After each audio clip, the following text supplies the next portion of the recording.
आता बातमी रत्नागिरीतून आहे। राजापुरातील अनुस्कुरा घाटाचा मार्ग वाहतुकीसाठी मोकळा झालाय। तब्बल 18 तासानंतर अनुस्कुरा घाटातील वाहतूक सुरळीत झाली आहे। सध्या तिथे आता दगड फोडण्याचं काम सुरू आहे।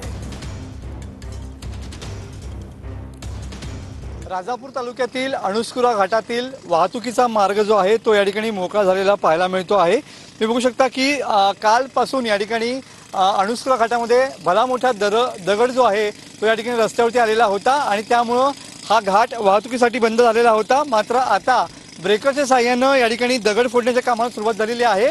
तर या ठिकाणी 2 व्हीलर आणि 4 चाकी गाड्यांना जाण्या एवढी जागा या ठिकाणी करण्यात आलेली पाहायला मिळते आहे। मोठी दरड कोसळल्याने राजापूर तालुक्यातील अनुस्कुरा घाट जवळपास 18 तासाहून अधिक काळ या ठिकाणी बंद होता। मात्र आता पुन्हा एकदा 18 तासानंतर या ठिकाणची वाहतूक जी आहे ती सुरू झालेली पाहायला मिळते। तुम्ही बघू शकता की ब्रेकरच्या साहाय्याने या ठिकाणी हा भला मोठा जो दगड आहे तो या ठिकाणी फोडण्याचं काम सुरू झालेलं आहे। कदाचित ब्लास्टिंगच्या साहाय्याने हा जो भला मोठा दगड आहे तो या ठिकाणी तोडला जाऊ शकतो। मात्र त्यापूर्वी या ठिकाणी घाटातली वाहतूक जी आहे ती बांधकाम विभागाच्या अधिकाऱ्यांनी सुरळीत केलेली पाहायला मिळते। कॅमेरामन समित गजनेसह मी मनोज लेले, TV9 मराठी, रत्नागिरी।